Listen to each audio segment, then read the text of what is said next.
नमस्कार, जय हिंद। स्वागत है आप सभी लोगों का रंजन एजुकेयर के हमारे एजुकेशनल चैनल पर। मैं छोटे लाल आपकी सेवा में।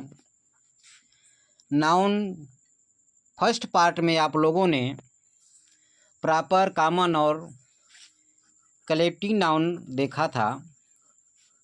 आइए आज हम लोग चौथा देखते हैं, मटेरियल नाउन। सीधी सीधी बात है कि यह चीज़ जो है सॉलिड, लिक्विड और गैसीय अवस्था में होती है। जैसा कि साइंस में आप पढ़े भी हैं, द्रव की 3 अवस्थाएं, ठोस, द्रव और गैस। तो जैसे गोल्ड हो गया, सिल्वर हो गया, आयरन, वाटर, मिल्क, ये सब कुछ जो है प्रमुख मटेरियल्स हैं जिन्हें मटेरियल्स नाउन्स की संज्ञा दी जाती है। प्रैक्टिस सेटों में, क्वेश्चनों में यही चीज़ ऐसा है, मटेरियल नाउन ही जो बार बार जो है परेशान करता है। तो वहाँ प्रैक्टिस सेट में आपको बताया जाएगा कि इसको कैसे जो है निकालेंगे कि कौन सा नाउन है। 5 देखते हैं, एब्स्ट्रैक्ट नाउन। एब्स्ट्रैक्ट का मतलब होता है भाव, यानी भाववाचक संज्ञा। तो सीधी सीधी बात है इसकी कि इसे सिर्फ महसूस किया जा सकता है, छू या पकड़ नहीं सकते हैं। जैसे गरीब दिखता है लेकिन गरीबी नहीं, बच्चा दिखता है लेकिन बचपना नहीं। वही बात है कि इसे फील कर सकते हैं, महसूस कर सकते हैं, लेकिन पकड़ या छू नहीं सकते हैं। कुछ पहचान ही है कि लास्ट वर्ड में से TY, डम, शिप, हुड, नेस, TION लगा रहता है, जिसे honesty, freedom, friendship, childhood, happiness,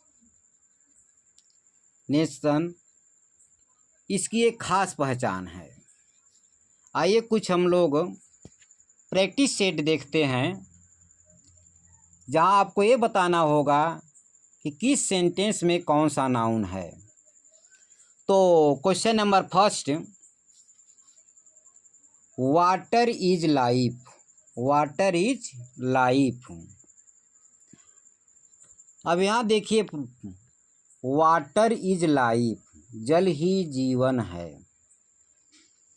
तो सीधा सीधा अर्थों में क्या होगा कि आप पढ़ चुके हैं कि वाटर तो क्या होगा, पानी क्या होगा भैया, मटेरियल होगा। तो क्या हो जाएगा, मटेरियल नाउन हो जाएगा। लेकिन यहाँ पर हमें सेंटेंस के अकॉर्डिंग चलना है कि सेंटेंस कह क्या रहा है, उसका सेंटेंस का सेंस क्या है। वाटर इज लाइफ यानी जल ही जीवन है। यह बात सार्वभौमिक है, यूनिवर्सल है, सबके लिए लागू होती है। पृथ्वी पर जो भी जय जगत है सबके लिए लागू होती है, पूरी धरती पर लागू होती है, यूनिवर्सल बात है। इंडिया में लागू होगी तो अमेरिका में भी लागू होगी, वेस्ट इंडीज में भी लागू होगी, इंग्लैंड में भी लागू होगी, धरती के हर कोने पर लागू होगी, हर जीव के लिए लागू होगी कि जल ही जीवन है। तो यहाँ पर केवल वाटर देखकर यह सोच लेना कि मटेरियल नाउन है, दिस इज रॉन्ग। बल्कि यहाँ पर क्या होगा, कॉमन नाउन। क्या होगा भैया, कॉमन नाउन। कॉमन नाउन इसलिए है क्योंकि यह बात कॉमन कही जा रही, सबके लिए कही जा रही है, सार्वभौमिक है, यूनिवर्सल बात है। इसलिए क्या होगा, कॉमन नाउन होगा। सेकेंड पढ़िए, my chain is made of gold. My chain is made of gold, मेरी चेन सोने की बनी है। तो ध्यान ये रखिए कि जब किसी भी चीज़ से, किसी भी धातु से कोई चीज़ बन जाए तो रोल चेंज हो जाएगा, बन जाएगी, बन गया है, बन जाए तब वहाँ पर सीधे सीधे क्या होगा, मटेरियल नाउन। सीधे सीधे क्या होगा, मटेरियल नाउन। सीधे सीधे वहाँ होगा मटेरियल नाउन। तो यहाँ पर क्या होगा, मटेरियल नाउन।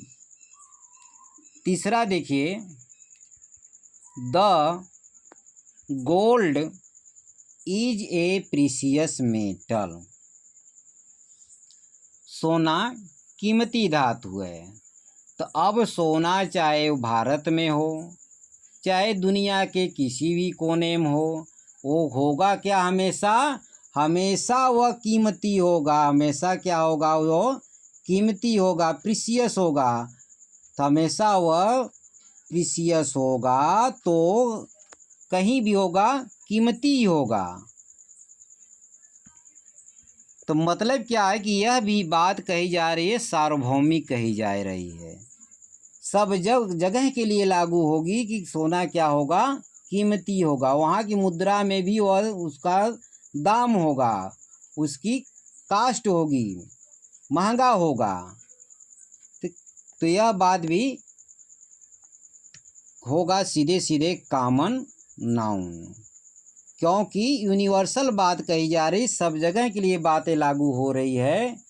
केवल गोल्ड को देख लेने से यह नहीं लगा देना है कि यहाँ पर जो है मटेरियल नाउन है। बिकॉज क्योंकि जो सेंटेंस का सेंस कह रहा है उसके अकॉर्डिंग क्या होगा कि कीमती है। सोना एक कीमती धातु है, तो सब जगह के लिए कीमती है ना। ऐसा है नहीं कि यहाँ है दूसरी जगह नहीं है, सब जगह है, तो कॉमन नाउन।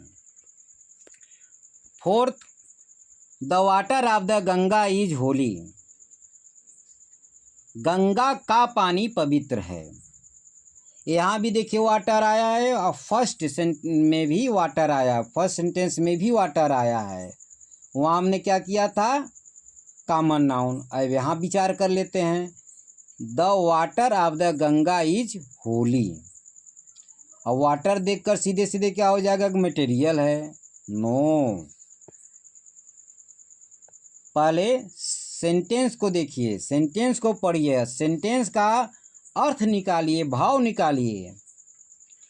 गंगा का पानी पवित्र है, सब पानी की बात नहीं हो रही है, बल्कि किसके पानी की बात हो रही है, गंगा के पानी की बात हो रही है। तो पर्टिकुलर ये बात किसके लिए कही जा रही है, गंगा के लिए कही जा रही है। तब क्या होगा भैया, प्रॉपर नाउन। क्या होगा, प्रॉपर नाउन, क्योंकि ओनली वाटर की बात नहीं हुई है, बल्कि गंगा का पानी। तब क्या होगा, प्रॉपर नाउन। लास्ट देखते हैं हम, the steel of Tata is very strong.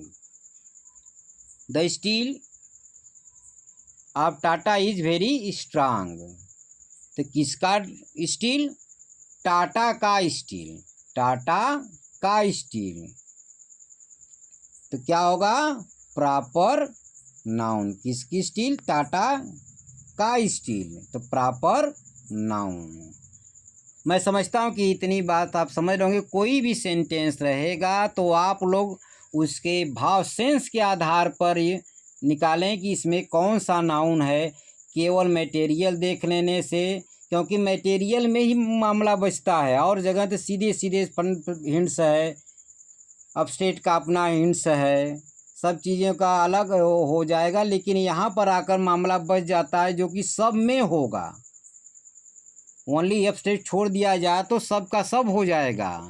और रहेगा बर्ड किसका रहेगा, तो बर्ड किसका रहेगा, मटेरियल का रहेगा। और वैसे भी इंग्लिश में बर्ड की कोई वैल्यू तो होती नहीं है, प्लेस की वैल्यू होती है, उसके मीनिंग की वैल्यू होती है कि वहाँ पर वह किस अर्थ में यूज किया गया है, इसकी वैल्यू होती है। इसी के साथ सभी को धन्यवाद। और हम आप लोगों से अनुरोध करना चाहेंगे, यदि आपको वीडियो पसंद आ रही हो तो आप लोग लाइक और सब्सक्राइब किया करें। हाँ, आपके कमेंट्स का हमें इंतज़ार रहेगा। धन्यवाद। जय हिंद।